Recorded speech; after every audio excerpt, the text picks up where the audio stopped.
Curso urgente de geopolítica para jóvenes que quieren comprender el mundo actual. Entrevista al coronel Baños. Vivimos en un mundo convulso. Los cambios son vertiginosos y las potencias mundiales se posicionan en el tablero de ajedrez que es hoy el mundo actual. Estados Unidos, como principal potencia mundial, está en declive. China se posiciona como principal relevo, aunque no es la única que intenta sacar rédito al nuevo orden mundial en el que ya estamos inmersos. Rusia ya ha puesto sus cartas encima de la mesa. La Unión Europea anda perdida a la sombra del capitalismo estadounidense y del militarismo de la OTAN. La India muestra músculo demográfico. Los BRIC, como paradigma de economías emergentes, van tomando fuerza, y naciones como Corea del Norte exhiben su poderío nuclear. La batalla económica y tecnológica, los conflictos territoriales, los flujos migratorios, la crisis de los valores democráticos frente a los avances de nuevos autoritarismos, la limitación de la libertad de expresión y la manipulación de la información son algunos de los principales desafíos que están encima del tablero mundial. De todo esto y de las relaciones España-Marruecos vamos a conversar con el coronel Baños.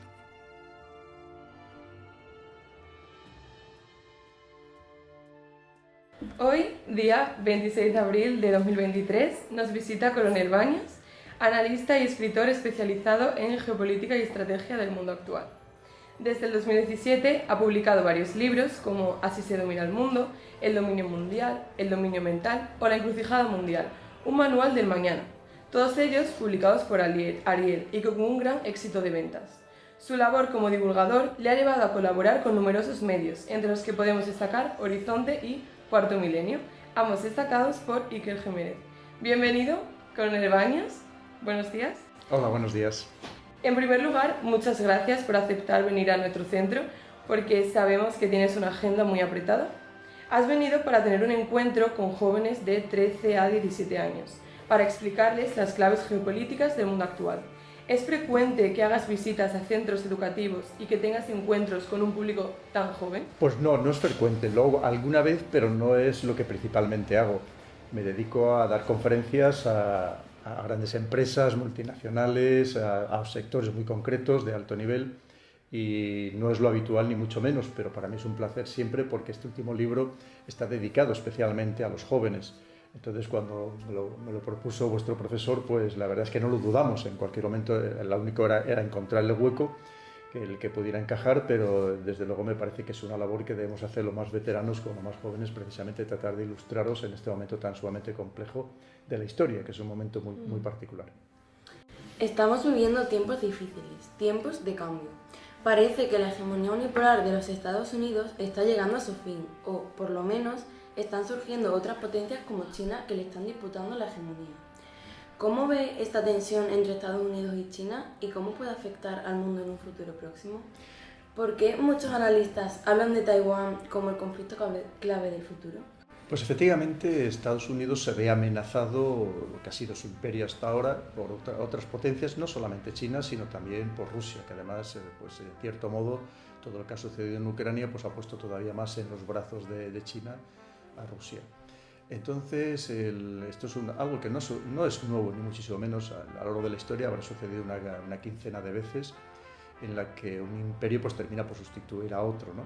Y además estamos viendo pues, un imperio estadounidense que tiene muchos problemas internos, problemas hasta de liderazgo. Lo estamos viendo ahora con la nueva candidatura de Joe Biden a la presidencia de Estados Unidos. Y por tanto, pues estamos viendo un momento muy delicado de la historia, que probablemente apenas estamos empezando, porque estamos en esta fase de cambio de ciclo, ¿no? de cambio de imperios, de cambio de paradigma geopolítico.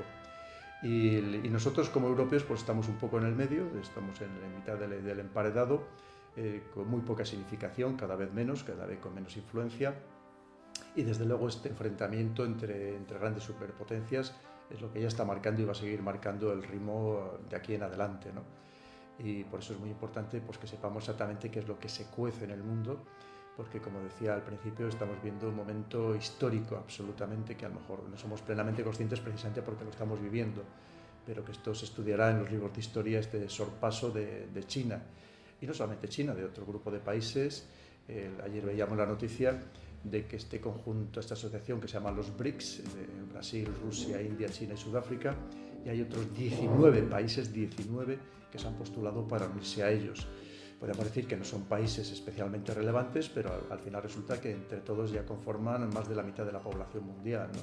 Incluso el Producto Interior Bruto de estos países ya supera al Producto Interior Bruto del G7, que hasta ahora considerábamos, o se consideraban ellos, que eran los países más industrializados del mundo.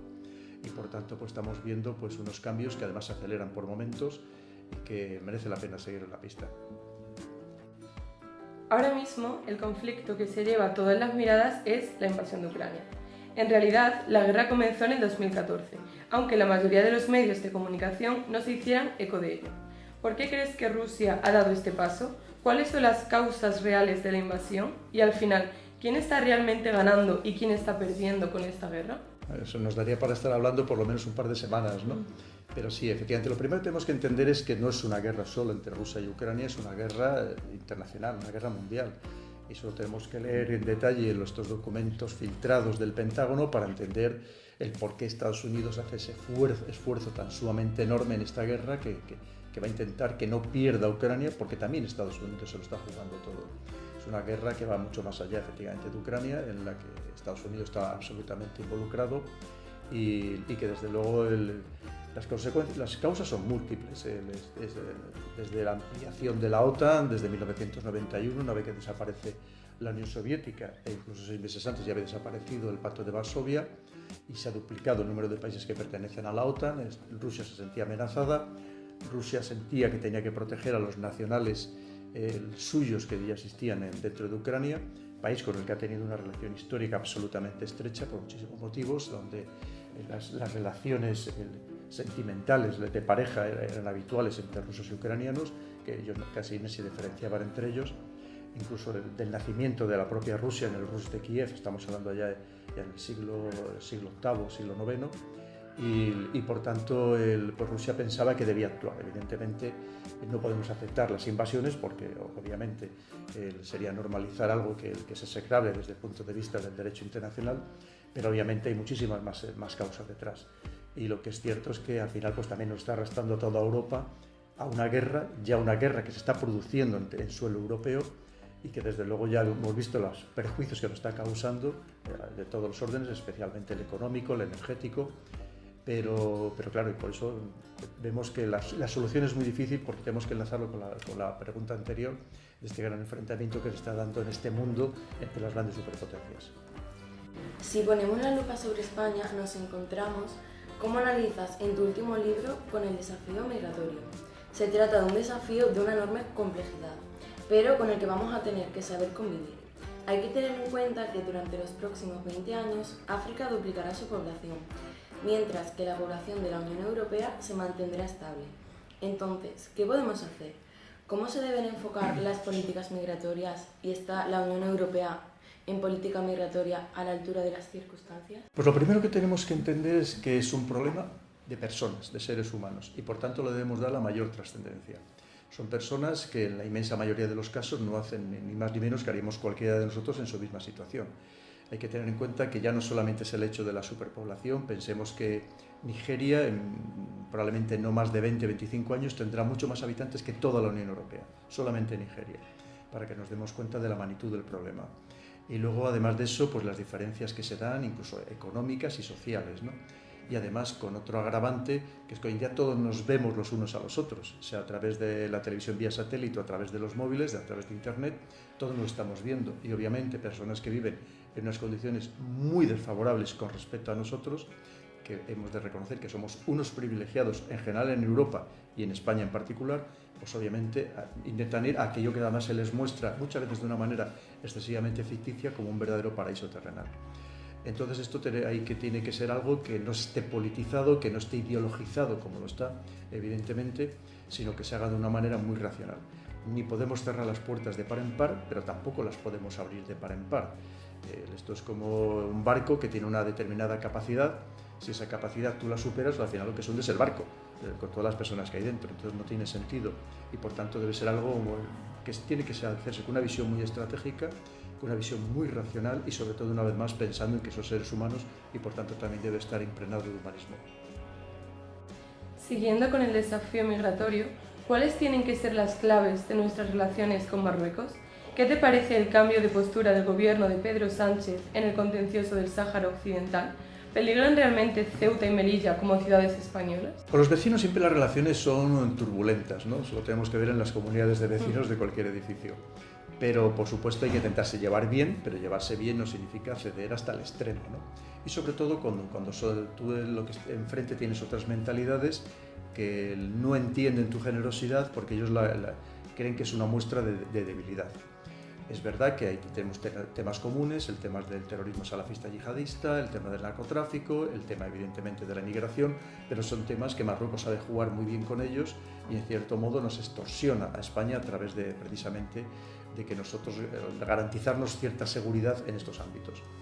Pero como digo, tenemos que ser muy conscientes y además que hay otra parte, efectivamente, que es la Ceuta y Melilla, que lo dicen constantemente. Recientemente el presidente del Senado marroquí, que ellos lo consideran como parte de su territorio histórico, algo que es absolutamente falso, que no coincide para nada, pero que van a seguir insistiendo en esa reivindicación, como hacen sistemáticamente, incluso todos los meses, ante la Asamblea General de Naciones Unidas. Aquí lo que nos pasa es que no tenemos una buena contranarrativa, no la tenemos en muchísimos aspectos, empezando por la leyenda negra, todavía seguimos con ese San Benito colgado, y por tanto pues necesitamos líderes que sean conscientes de que se puede ceder, pero hasta cierto extremo para llevarte bien, pero no en exceso, porque efectivamente si no caes pues muchas veces en el ridículo y en el desprestigio internacional. Tanto en tu libro El dominio mental como en tu libro La encrucijada mundial hablas de la infantilización de la sociedad y cómo los jóvenes cada vez tienen una menor capacidad de atención. Disminuye el pensamiento crítico y todo ello hace que sean más vulnerables a la manipulación por parte de los poderes.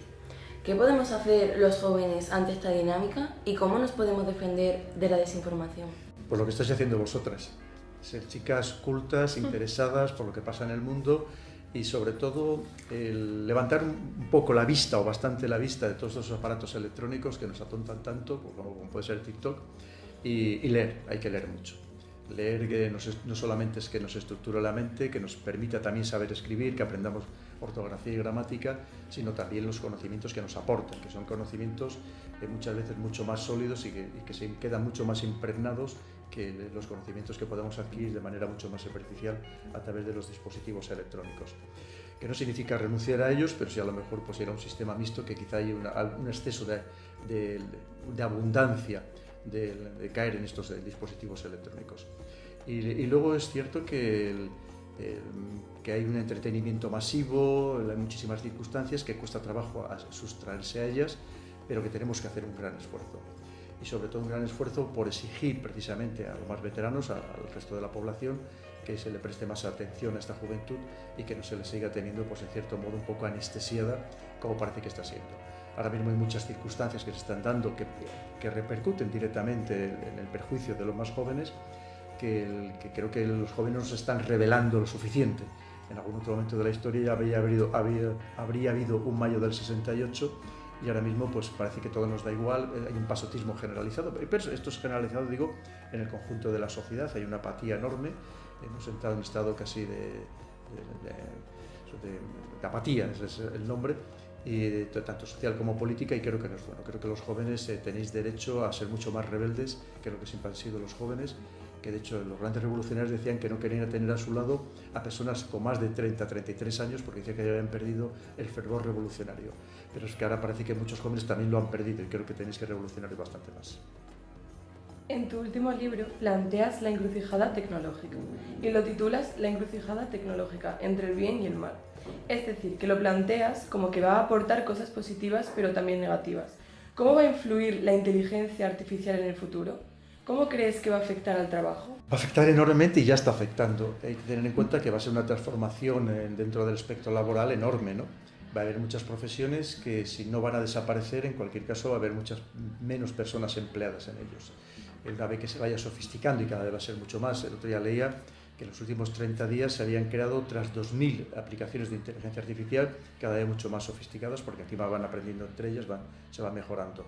Pensemos que es que hoy un buen dispositivo de pago te puede hacer un artículo en minutos prácticamente, con bibliografía, con referencias, con notas a pie de página, absolutamente con todo.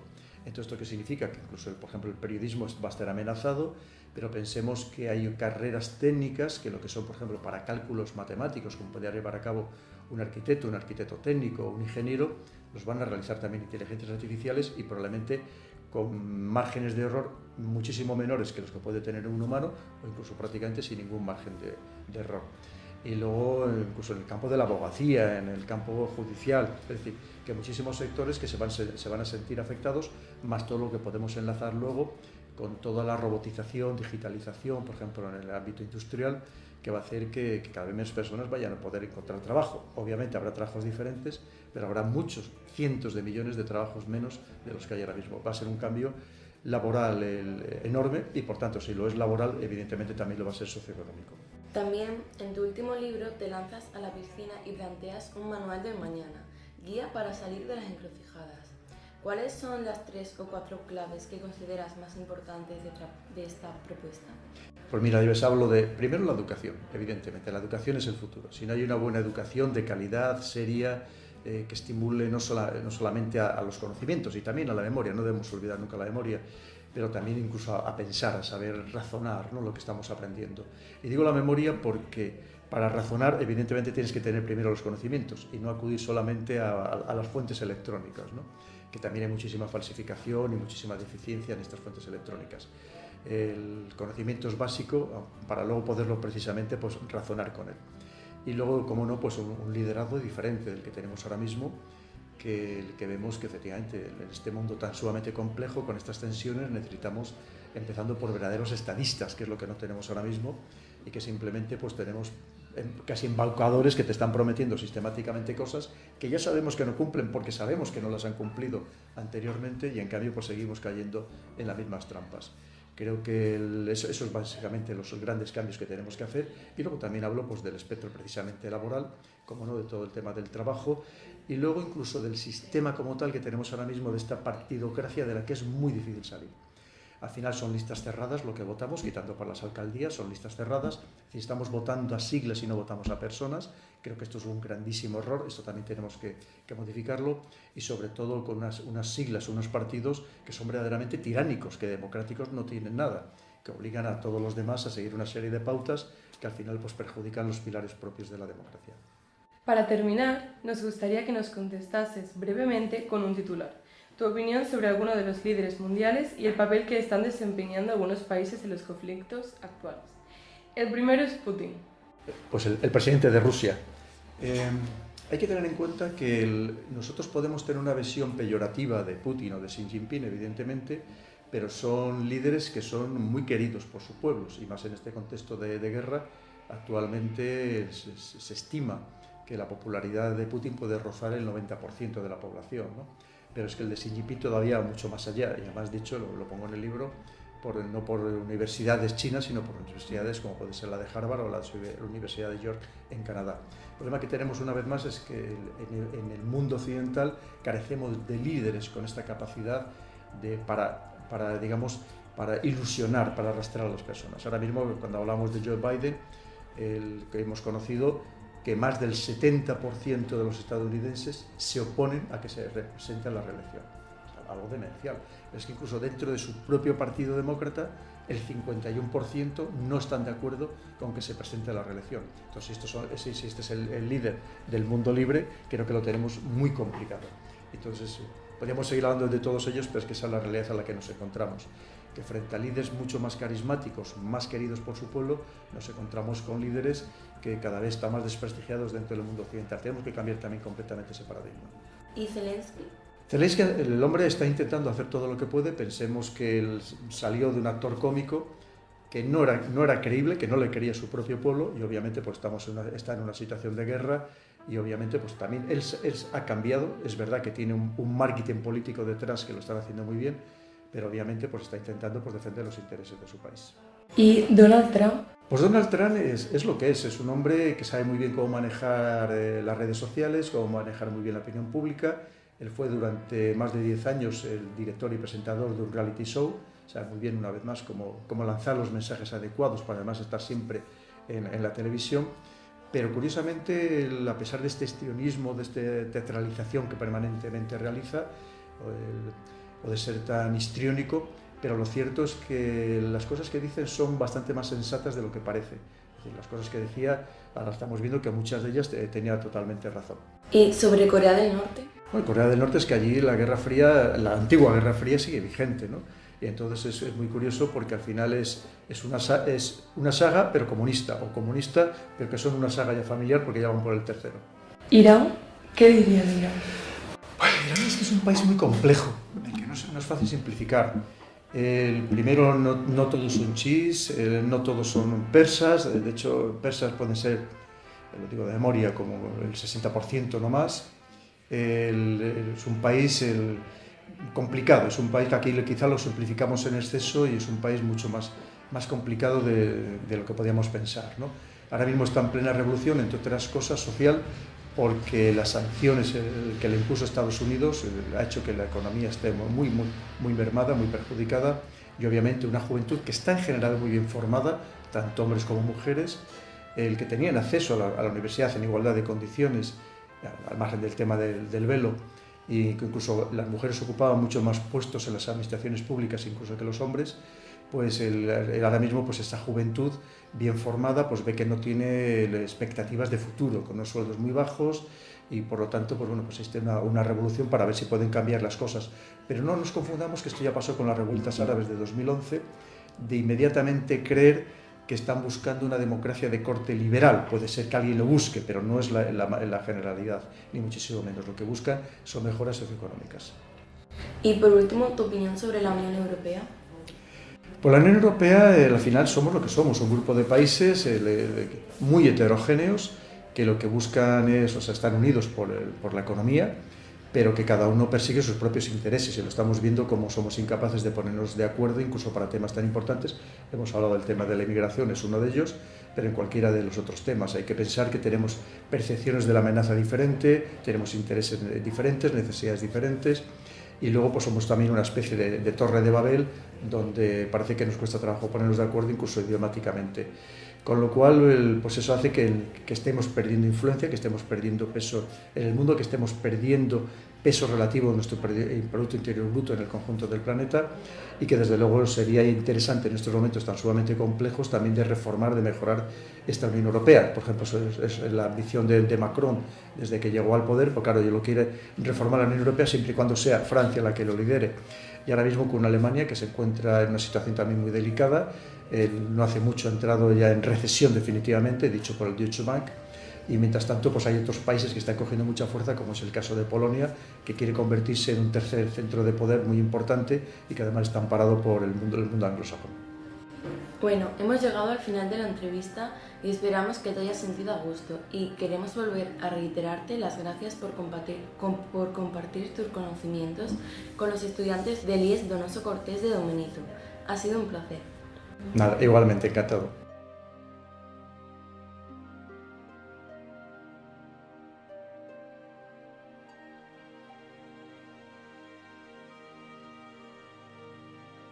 ¿Qué podemos hacer los jóvenes ante los desafíos que nos plantea el nuevo orden mundial? Esta es una de las preguntas formuladas al coronel Baños. La respuesta pone de relieve la importancia de la educación, una educación pública de calidad que fomente un verdadero pensamiento crítico en los alumnos, con un doble objetivo. Primero, defenderse de la desinformación. Segundo, movilizarse activamente contra las injusticias. Necesitamos, como principal motor de desarrollo, una juventud muy cualificada.